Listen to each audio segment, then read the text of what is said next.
In India, a very common phenomenon found in most families is gender or sexual division of labor.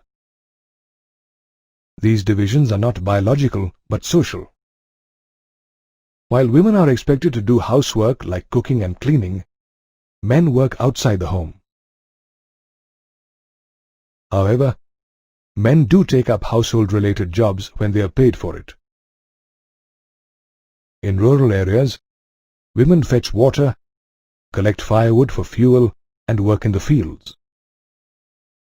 Whereas in urban areas, many poor women work as domestic helpers or take up petty jobs to make ends meet. In reality, most of the poor and middle-class women juggle between work and home. And although these women are engaged in paid work as well as domestic labor, their work is not valued and recognized. Earlier, women were not allowed to participate in public affairs, cast votes, and contest for public offices.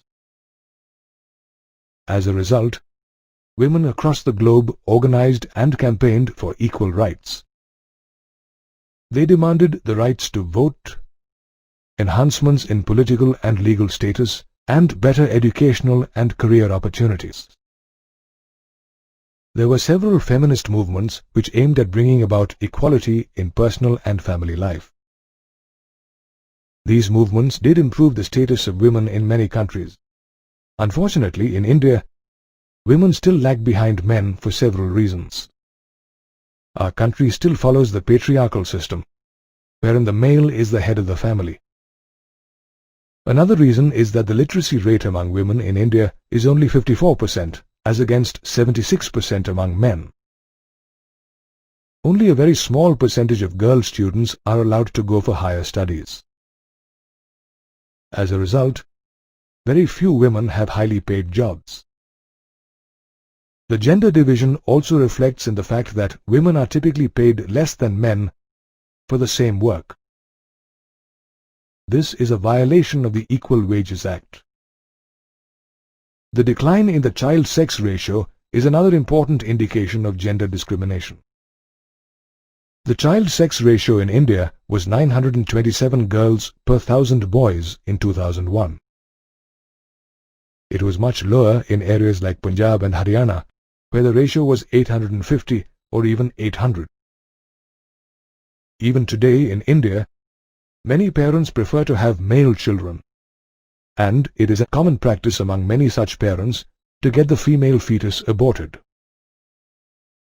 A lot of women in India also face harassment and exploitation at work, and many are subjected to domestic violence at home.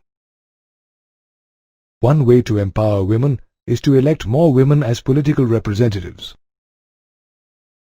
Statistics reveal that the percentage of elected women members in the Lok Sabha is less than 10% of its total strength.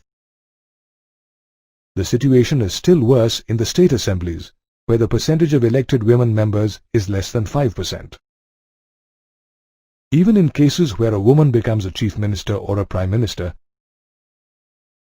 her cabinet is dominated by men. Therefore, a fair proportion of seats need to be reserved for women in the elected bodies. The Panchayati Raj has adopted this approach, and 1/3 of the total seats in panchayats and municipalities are reserved for women. Women activists are now demanding 1/3 seats for women in the Lok Sabha and the state assemblies. A bill with this proposal has been presented in the Parliament. However, political parties have been unable to arrive at an agreement about this bill, and hence it has been pending in the Parliament. Although social divisions due to gender have reduced in India, there is still a long way to go before women and men are treated at par.